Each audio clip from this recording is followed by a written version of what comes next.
Salam damai sejahtera bagi umat GKI Perumahan Citra 1 dan bagi saudara semua, dimanapun saudara berada. Kiranya Tuhan senantiasa memberkati hidup kita bersama.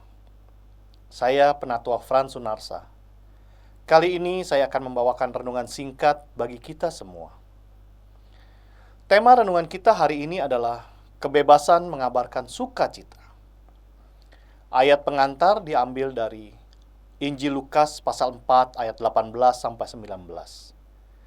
Roh Tuhan ada padaku, karena Ia telah mengurapi aku untuk menyampaikan kabar baik kepada orang-orang miskin.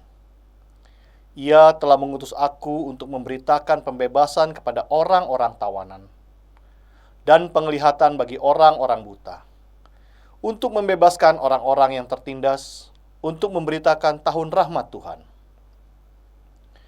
Umat yang dikasihi Tuhan, beberapa hari yang lalu kita baru saja merayakan Hari Kemerdekaan Indonesia. Bulan Agustus memang selalu membawa suasana yang berbeda. Bendera merah putih menghiasi berbagai tempat. Beragam perlombaan dan perayaan digelar. Semua itu kembali mengingatkan kita bahwa kemerdekaan yang kita nikmati hari ini adalah anugerah yang sangat berharga. Namun setelah seluruh perayaan itu berlalu, ada satu pertanyaan yang patut kita renungkan. Bagaimana kita mengisi dan merespon kemerdekaan yang telah kita terima? Sebab kemerdekaan bukan hanya sesuatu yang dirayakan, tetapi juga sesuatu yang perlu dijalani dan digunakan dengan penuh tanggung jawab. Pertanyaan tentang kemerdekaan ini membawa kita pada perenungan firman Tuhan. Dalam Injil Lukas pasal 4 ayat 18, Yesus berkata, Roh Tuhan ada padaku, karena Ia telah mengurapi aku untuk menyampaikan kabar baik kepada orang-orang miskin. Melalui perkataan ini, Yesus menegaskan bahwa kehadirannya membawa kabar baik sekaligus pembebasan bagi manusia. Pembebasan yang dimaksud tentu bukan hanya soal terbebas dari penjajahan atau tekanan secara politik. Yesus membawa pembebasan yang menyentuh kehidupan manusia jauh lebih dalam, yaitu membebaskan kita dari dosa, rasa takut, keputusasaan, kebencian, serta berbagai hal yang mengikat dan membuat kita kehilangan pengharapan. Namun kabar baik itu tidak berhenti pada pengalaman pembebasan yang kita terima. Ada satu hal penting yang perlu kita sadari. Panggilan untuk membawa kabar baik itu diteruskan kepada kita. Sukacita yang telah kita terima dari Tuhan tidak dimaksudkan untuk dinikmati sendiri, tetapi untuk dibagikan kepada orang lain.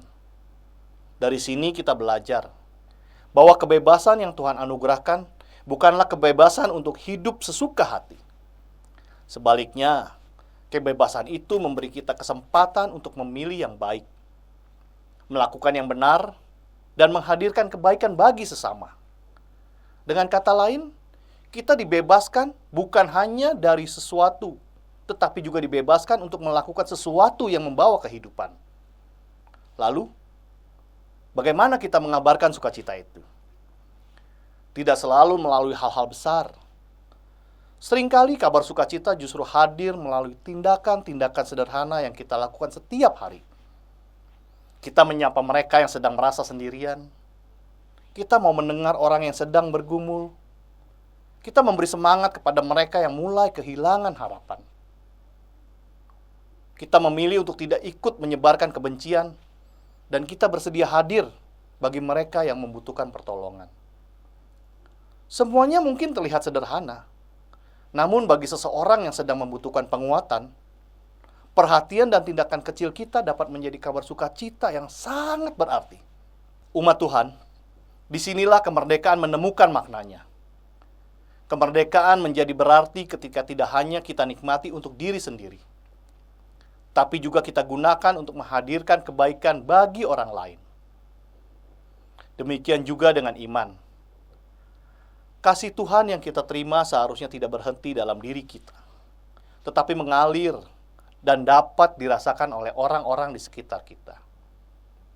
Setelah merayakan kemerdekaan bangsa ini, mari kita bertanya pada diri sendiri, melalui kehidupan saya hari ini, Siapa yang dapat merasakan sukacita Tuhan?